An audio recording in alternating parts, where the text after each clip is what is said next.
Assalamualaikum warahmatullahi wabarakatuh. Pemirsa IMTV dimanapun Anda berada, berjumpa lagi bersama saya Cynthia Media, tentunya dalam acara yang ditunggu-tunggu, Ramadan Ceria IMTV. Nah pemirsa, sembari menunggu waktu berbuka puasa, kita akan berbincang-bincang tentang keutamaan menyebar salam. Tentunya bersama Ustadz Icul yang telah hadir di teras studio IMTV. Assalamualaikum Ustadz. Waalaikumsalam warahmatullahi wabarakatuh Mbak Cynthia. Ya, sehat ya Ustadz ya? Alhamdulillah, sehat, semangat ya. Mungkin Ustadz Icul mau menyapa pemirsa IMTV dulu? Oh iya, pemirsa IMTV dimanapun Anda berada, Assalamualaikum warahmatullahi wabarakatuh. Semoga rahmat Allah selalu tertera dan terlimpahkan untuk kita semua. Selawat salam juga kita sampaikan kepada Rasulullah Muhammad SAW. Dan semoga kelak kita bisa mendapatkan syafaatnya. Amin ya rabbal alamin. Ini tadi Mbak Cynthia ya. Membahas tentang salam ya. Ya, salam itu apa? Kita jelaskan dulu. Ya. Salam itu artinya keselamatan. Salamun hiya hatta matla'il fajar. Ayatnya begitu. Ya. Jadi keselamatan, assalam, sebuah keselamatan. Kemudian salam, ucap salam. Makanya kalau misalkan kita sering ya di agama kita ya itu selalu mengucapkan salam dengan sempurna. Assalamualaikum warahmatullahi wabarakatuh. Misalnya ini. Kemudian ada assalamualaikum saja, hanya untuk sapaan. Assalamualaikum, assalamualaikum gitu kan. Kemudian juga ada yang cukup dengan memotong. Assalamualaikum warahmatullahi. Itu jawabannya beda-beda. Kalau assalamualaikum Mbak Sinta, itu jawabannya waalaikumsalam warahmatullahi. Kalau assalamualaikum warahmatullahi, jawabannya waalaikumsalam warahmatullahi wabarakatuh. Kalau assalamualaikum warahmatullahi wabarakatuh, jawabannya waalaikumsalam warahmatullahi wabarakatuh. Jadi ada macam-macam jawaban dari salam itu. Cuman kita akan mengkaji bagaimana sih kenapa kok kita disuruh untuk salam. Ada beberapa cerita ya. Di antaranya adalah ketika Rasulullah Isra. Dulu Rasulullah Isra Mi'raj ketemu Allah, itu Rasulullah menyampaikan At-tahiyyatul mubarakatus sholawatut thayyibatu lillah. Baru kemudian Allah menjawab Assalamu alayka ayyuhan nabiyyu warahmatullahi wabarakatuh. Lah ini adalah sumber salam pertama. Assalamu alayka ayyuhan nabiyyu warahmatullahi wabarakatuh. Nah itu, jadi kemudian dijadikan jadi Assalamualaikum warahmatullahi wabarakatuh. Itu Allah yang memberi contoh. Jadi Allah menyampaikan kepada Nabi Muhammad begitu, kemudian halayak ramai di alam semesta, di dunia langit sana ya, itu termasuk malaikat, itu dengar. Makanya mereka menjawab Assalamu alaina wa ala ibadillahi sholihin. Awalnya begitu, awal mulanya salam. Nah kemudian disyariatkan kepada kita hukumnya mengucapkan salam itu sunnah. Gitu.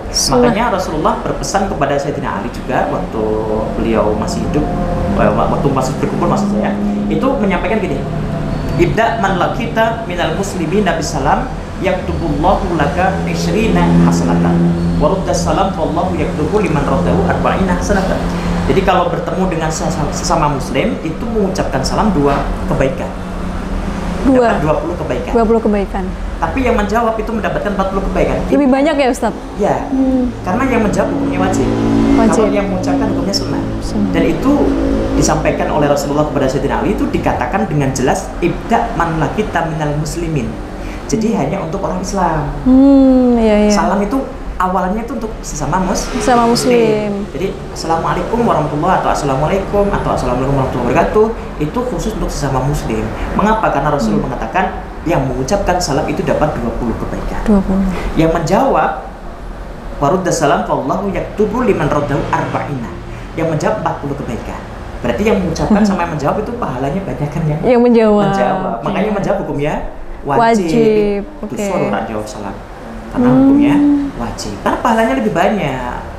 Tapi belakangan ini banyak yang menyampaikan salam itu ya karena ini sudah menjadi sesuatu yang universal ya.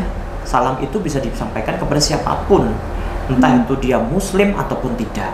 Dan gimana hukumnya, boleh nggak? Ya kalau sekarang kita lihat kondisi yang sekarang ini ya wajar-wajar aja boleh, karena kan semuanya kita sampaikan. Tapi dulu memang zaman Rasulullah itu ketika ada kaum muslimin yang mengucapkan salam kepada kaum kafir itu dilarang oleh Rasulullah. Mengapa? Karena biasanya orang kafir itu kalau salam itu, ini sejarah loh, kita nggak bahas kemarin tapi bahas dulu ya.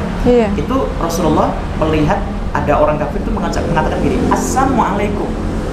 Apa itu Ustaz? Celakalah kamu. Waduh. Artinya ngeri ya. Assalamualaikum. Keselamatan buat kamu. Iya. Ya toh, sesuatu yang menjadikan selamat olehmu atau selamat oleh Allah kepadamu kan begitu.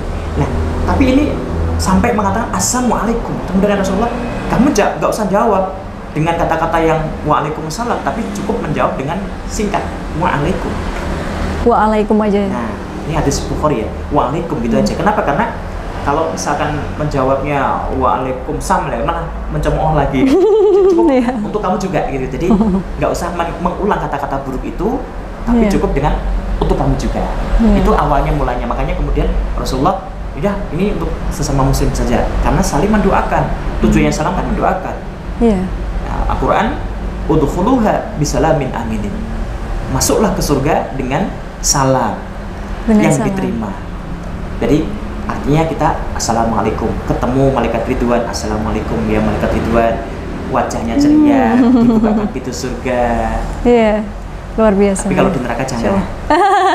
Semoga kita semua masuk surga ya. Amin, amin, itu awal amin. salam begitu.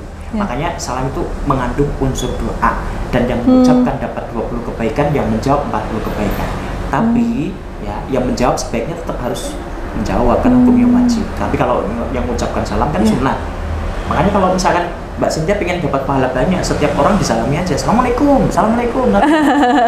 Baik, banyak ya Ustaz ya, tiap hari udah banyak. Iya, tapi salam itu harus ada dalam hati. Karena kan mendoakan, assalamualaikum. Jangan-jangan kalau kita habis mengucapkan assalamualaikum, terus ada percekcokan, tukaran, perayaan bulanan, perayaan apa? Iya, Ustaz. Ustaz, berarti kalau salam tuh harus wajib dijawab ya Ustaz? Kalau enggak dapat dosa gitu Ustaz? Misalkan, ya, sebetulnya tidak ada hukum khusus mengatakan ini dosa, tapi intinya wajib, tapi bukan wajib. Terus tidak menjawab dosa itu tidak begitu. Karena kan bukan sesuatu yang yang kategori kewajiban ya, mahfudat atau apa kok mahfudat yang difardukan gitu bukan. Tetapi hikmah gitu loh. Jadi adanya salam, ya setidaknya kita menghormati yang mengucapkan salam. Wong sing nandur bakal mundur. Orang ngasih kita akan terima. Maksud orang ngasih kita tolak. Pak, apa wae? Gak mungkin ya. Makanya kita harus menerimanya dengan senang hati. Ketika dia salam, apa gitu kan? Jadi seperti kita menimbali, kita apa? Menjawab dengan baik gitu contohnya. Iya, Ustadz, kalau misalnya kita sedang aktivitas nggak bisa jawab salam gitu, dosa juga nggak Ustadz? Pasti harus wajib juga nggak Ustadz? Iya, paling tidak di batin. Kayak mau jawab adzan kan, jawab adzan ini orang jawab itu ora. Makanya nama rapat, ono kegiatan, maaf kita pending dulu ada suara adzan, malah dudulanan HP. Gitu ya Ustadz ya? Ya nggak sih? Lah ini keliru juga. Lah ini apakah dosa? Enggak juga. Karena nggak ada ketentuan khusus dari Kanjeng Nabi untuk kalau ada surat adzan wajib jawab, kalau nggak jawab dosa gitu. Karena kamu nggak jawab maka kamu dosa, nggak ada. Cuman afdolnya memang hikmahnya kita harus menjawab. Allah berallah. Lah tapi kita seringnya kan gitu, habis maaf Bapak Ibu kita pending dulu ya karena ada suara adzan, kita dengarkan adzan dulu, malah pada buka HP, malah story, malah syutingan kan gitu. Itu ya Ustadz ya. Nah Ustadz, tadi kan kalau misalnya kita mengucapkan salam sesama muslim dan non muslim kan boleh ya Ustadz ya. Nah ini kalau yang non muslimnya apakah harus menjawab atau kadang kan nggak tahu aduh jawabnya gimana nih gitu. Tapi sekarang sudah pinter. Jadi makanya saya katakan tadi bahwa salam ini sudah universal. Sudah universal tuh yang sudah menjadi sesuatu yang umum gitu. Semua orang bisa menjawab, semua orang bisa melakukan.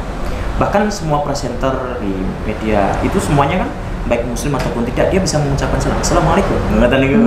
Jadi saya lihat fasih-fasih gitu. Karena sudah menjadi semacam kayak sapaan gitu. Di Indonesia sudah menjadi kata sapaan yang hampir semua orang pasti bisa mengucapkan salam. Makanya gimana kalau kita mengucapkan salam kepada mereka bisa jawab nggak? Insya Allah bisa. Atau misalkan kita apakah mengucapkan dengan salam yang lengkap, assalamualaikum warahmatullah, apakah kita cukup mengucapkan alaikum gitu kan? Tapi kadang-kadang jengkel gitu juga orang-orang gitu. Alaikum. Jadi nggak mengucapkan assalamualaikum tapi alaikum gitu. Ditanya loh kok kamu ucapannya kok gitu? Ya ben gampang kok.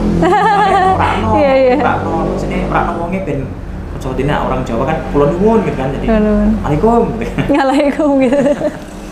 Oke baik Ustadz, nanti kita akan kembali ngobrol tentang manfaat menebar salam gitu ya Ustadz. Tapi jangan kemana-mana pemirsa, usai jeda pariwara berikut ini. Tetap di Ramadan Ceria IMTV.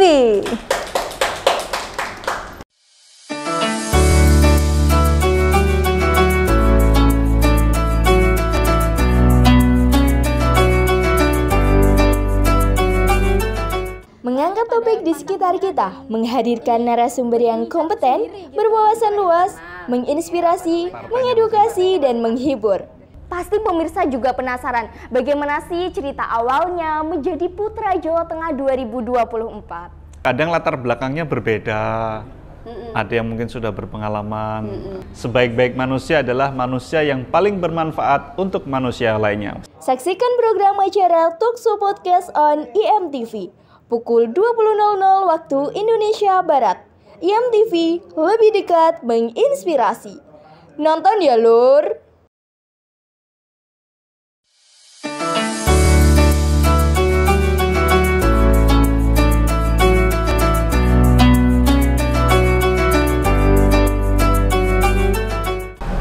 Baik pemirsa, Anda masih bersama kami dalam acara Ramadan Ceria IMTV. Baik pemirsa, kembali menemani Anda berbuka puasa, kita akan kembali berbincang tentang keutamaan menyebar salam. Tentunya masih bersama dengan Ustadz Icul, itu Ustadz ya.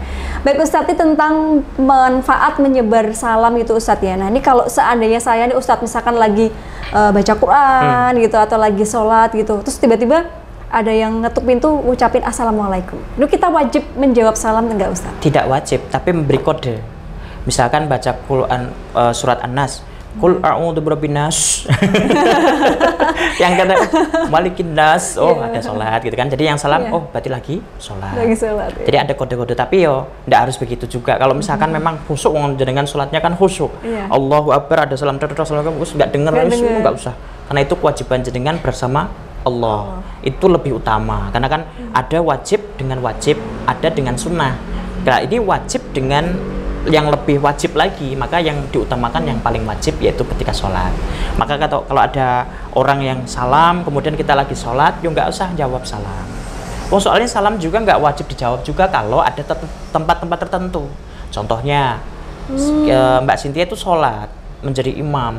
Iya. Assalamualaikum warahmatullah. Makmumnya tuh nggak wajib jawab. Oh iya, pas waktu sholat itu ya. Makmumnya jawab batal. Oh iya. Loh, belum waktunya menjawab salam kok sudah menjawab. Kan dia tugasnya sama, yaitu mengucapkan salam, yaitu membatalkan sholatnya. Juga salam yang ketika Mbak Cynthia di kuburan. Oh gitu ya. Assalamualaikum ya daru qaumul mukminin wa inna insyaallah bikum lahikun. Jangan nunggu jawaban. Kalau ada jawaban malah menakutkan. Waalaikumsalam, bisa baik. Malah takut ya, malah serem. Yang jawab siapa tadi? Ini kuburan sepi kok ada yang jawab. Maka nggak usah berharap ada jawaban. Tapi paling tidak salam itu sudah disampaikan kepada yang ada di situ, yaitu jamaah kuburan. Makanya kenapa kok kita ikrar setiap masuk kuburan dengan mengucapkan salam, assalamualaikum ya dal kumin wa inna insyaallah bikum laikun, saya akan kembali, saya akan ikut panjenengan semua juga. Itu karena memang suatu saat kita juga akan mati. Tapi kan tidak harus menunggu mereka jawab gitu. Mereka yang jawab tapi nggak dengar kita. Terus kemudian ke tempat-tempat tertentu Mbak Cynthia mau menempati tempat baru, rumahnya baru. Ternyata beli rumah bekas 10 tahun yang lalu, nggak pernah dihuni, banyak makhluk lain yaitu tikus-tikusnya. Nah kita masuk, assalamualaikum dok, boleh nggak salam? Salam. Harus ya Ustadz? Iya, karena kan di situ ada makhluk lain pasti. Mengapa kok ada makhluk lain? Apakah itu syirik? Enggak. Salam itu kan bukan untuk Allah. Assalamualaikum itu untuk makhluk. Assalamualaikum, misalkan saya di sini assalamualaikum, itu setiap orang yang melihat video saya itu saya ucapkan selamat. Kan begitu. Jadi bukan kepada Allah, beda. Ini kepada makhluk. Makanya ketika saya menyampaikan salam di tempat rumah yang lama itu ada makhluknya, kita bilang assalamualaikum misalnya, itu enggak syirik, tapi itu memang dianjurkan. Mengapa? Kita percaya di situ ada makhluk lain, bukan syirik, tapi makhluk yang goib. Makhluk goib ya Ustaz. Berarti salam tuh untuk semua ya, termasuk semua. Yang goib-goib? Iya, kalau memang khusus ya.